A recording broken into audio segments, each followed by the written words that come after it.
All right. Just listened back to the clip previous to this. It's still Monday, May 13th. It's like 5:24 now.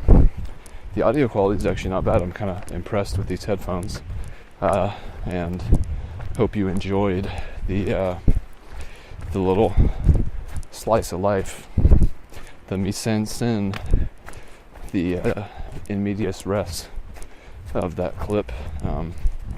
It's very sort of devoid of content, but it'll be fun to listen to that in the future and remember that moment. But in any case, there is something that happened recently on the trail as a whole that I think would be certainly worthy of mentioning here. Basically, there was like a murder on the trail, like a couple hundred miles behind us, which is pretty crazy. We've been hearing about this guy for a while named Sovereign, who, let's see, coming to a intersection. Trail, I guess, goes to the right. Yeah. We've been hearing about this guy named Sovereign on all the like Facebook groups and subreddits and stuff for the Appalachian Trail. It was a guy who was traveling with a knife and a dog, and apparently had like spit on people and threatened them. And I guess at some point, like back in Hot Springs, someone like tried to buy him a bus ticket to send him along the way to get him away from all the stuff, since there was obviously some conflict going on. And I think he actually used the ticket to like chase down the people who for some reason he was feuding with.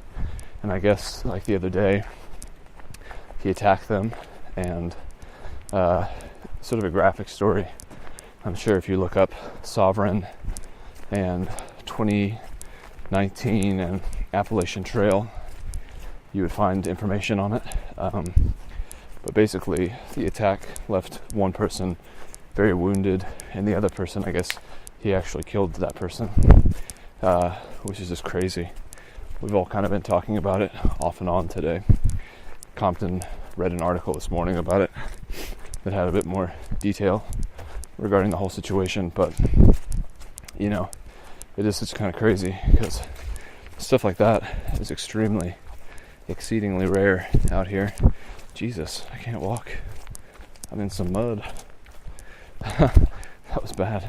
And I think Bill Bryson's book talked about a murder that occurred several more, maybe a couple decades ago, I think in the Shenandoahs, of two women.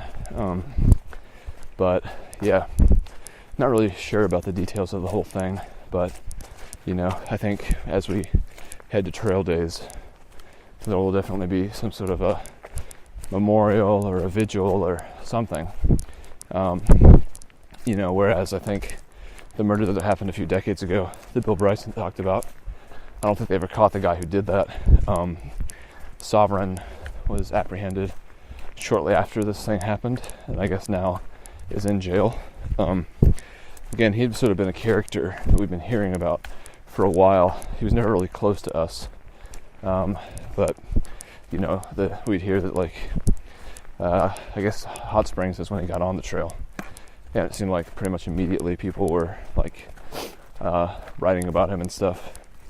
And apparently, I don't know if it was the same group of hikers or a different group, but he'd actually been arrested once before for what he was doing.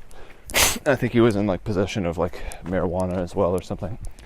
But he'd been let out because the people who, I guess, reported him didn't want to press charges. And so he got back on and ended up attacking these other people, or maybe the same people. I'm not really sure. It seems like, logically speaking, seems more likely that he probably sought out the same people who had potentially gotten him arrested the first time. Not that is like a good thing to be able to understand, because certainly, that's like terrible, and it's definitely colored kind of the vibe of today for us, but it is something that happened. And something again that we've discussed quite a bit today. I didn't really have too many people reaching out to me about that. I think Lindsay might have been like subtly she texted me today, and it's been a while since she's texted me, so she could have heard about it. My parents don't seem to have heard about it. Erica doesn't seem to have heard about it. James Brechtel, shout out. He did ping me, literally, to see if I was okay. Thankfully, I am fine. But yeah, I mean, this thing is a huge bummer. Really doesn't even do it justice. It's a terrible tragedy. And it's just like not what the whole spirit of this endeavor should have to cross lines with. But, yeah, not too much more to say. The more details will come out as the investigation continues, and I guess, I don't know, one person is still like critically injured. So,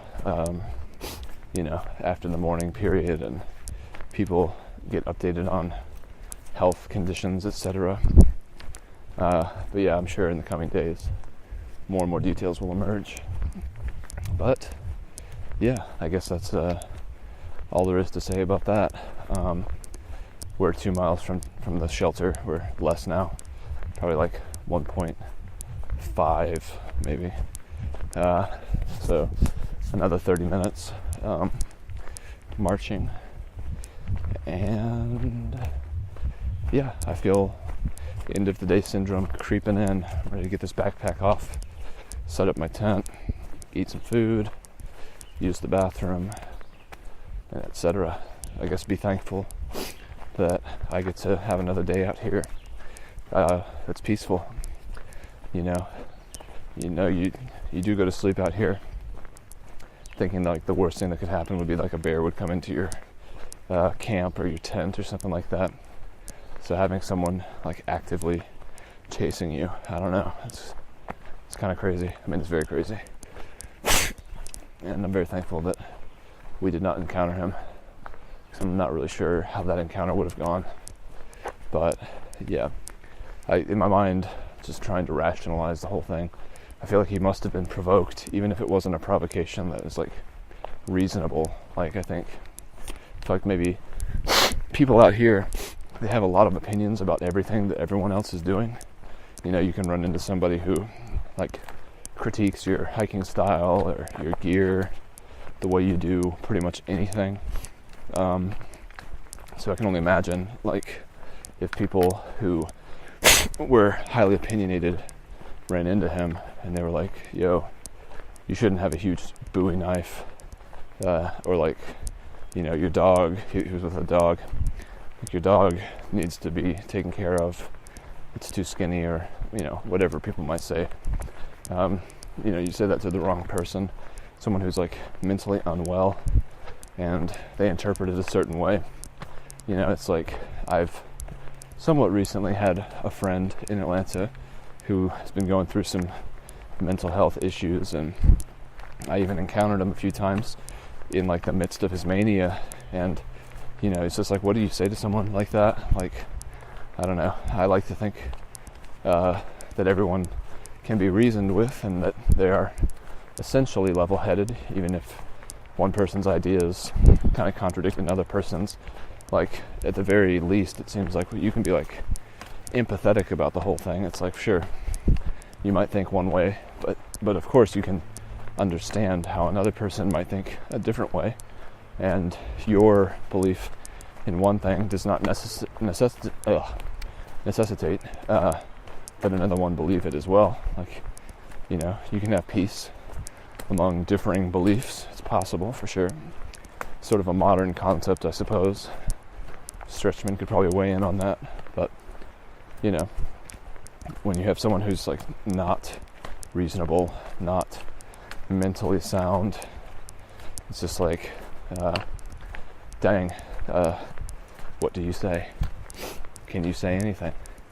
This guy's willing to stab people, literally, because I don't know why, but yeah, it's very disconcerting, but not so much that any of us, I think, for a single moment would consider stopping what we're doing. It's a very unfortunate thing that happened, and it's pretty isolated, and it is something that's so rare that the fact that it happened out here once, and that the guy's already been apprehended, like, almost statistically seems to guarantee that it's not something that we really need to worry about at all. But even still, it's just off-putting. So, yeah, that's that. And I suppose I will get back to you later. Bye for now.